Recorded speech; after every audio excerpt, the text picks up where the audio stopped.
maybe you have heard by now that last Tuesday our church filed with the Superior Court of Ontario for relief from the current lockdown that limits church facilities, regardless of the size of those facilities, to a maximum of 10 people in attendance, basically banning church attendance here in our area.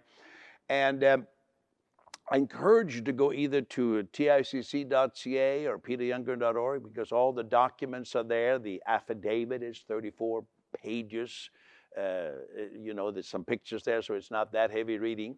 And then you have the news release from the legal firm representing us. You have our church's news release. There's other pertinent information there. I hope you'll watch my little 5-minute video where I really summarize it, and I won't go over that again. And then Pastor Nathan and I, with Megan asking us questions on behalf of what viewers might be wondering about, we have just been airing our telecast, and it'll be aired as well today, Sunday, on different outlets across the country.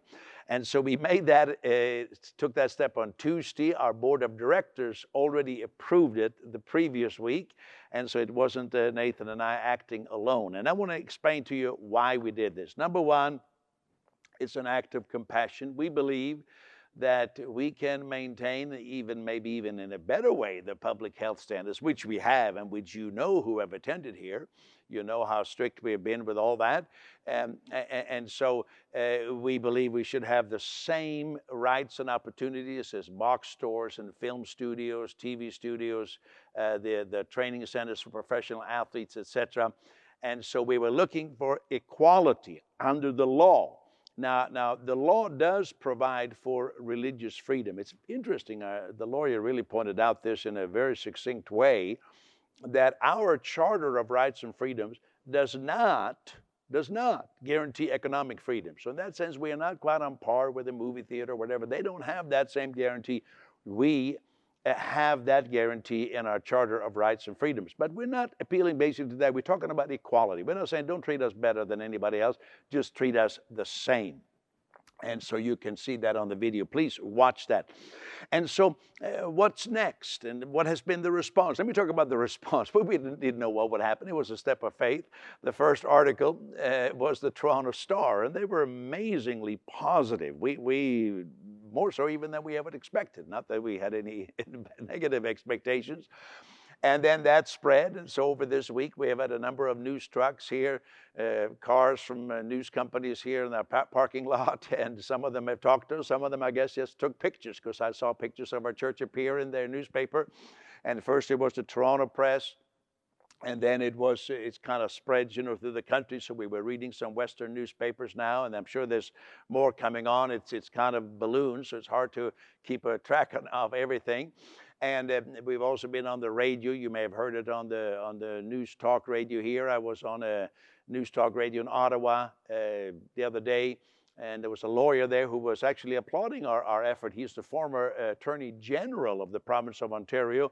He's now the Executive Director of the Civil Liberties Association. So they are really encourage us, and there have been rumors about them possibly intervening, but we don't know all that yet. And then the Canadian Constitution Foundation are intervening, so there's a lot of support coming, and it's been quite amazing, the support that we have received. In fact, more than we ever thought. And so what's next? Well, from what we know right now, and it can change, a verdict will come down next Friday. That is December the 18th. And I believe I will be cross-examined on Tuesday. And so I'm not concerned about that. I'm just going to tell the truth, so, and what our experience is. And so and there's lots of other things happening, hearings, and the lawyers are doing different things. But we can expect something on Friday.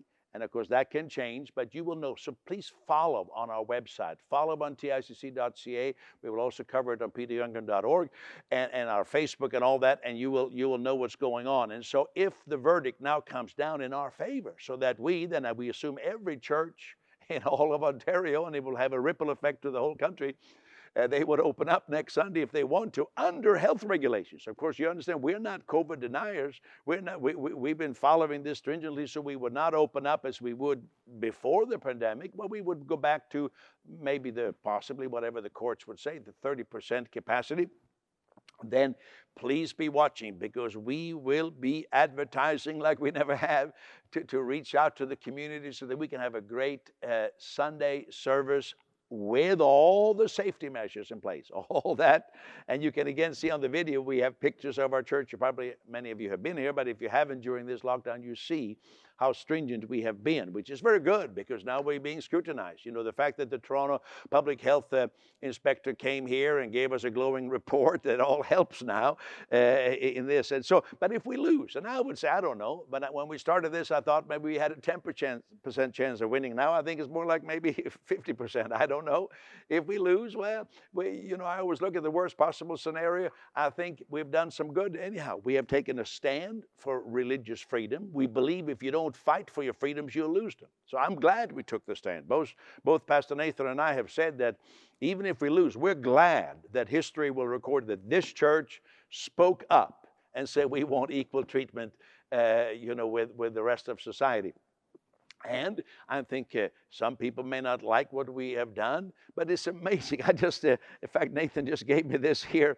We're getting so many emails from people. We don't know who they are, and most of them are just overjoyed. There's from Western Canada, from across Toronto. Here's somebody who wrote today, "I'm not a believer in any type of religion. And when I saw the headlines about your church," speaking of your church, the ICC, "and the legal issues you are raising, I thought, oh, here we go again." And then there's a word I won't use here, but blank, blank, blank.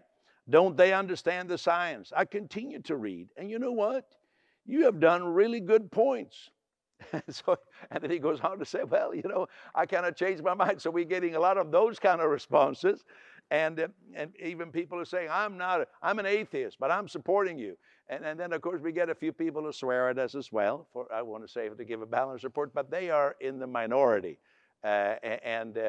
So that's a little update. So stay tuned and let's pray. Let's pray that God's hand will be in this. And who knows? You'll have to just be on the websites, and we'll do phone trees and everything that we normally do to keep you informed. And so that is my somewhat longer announcement than I had planned.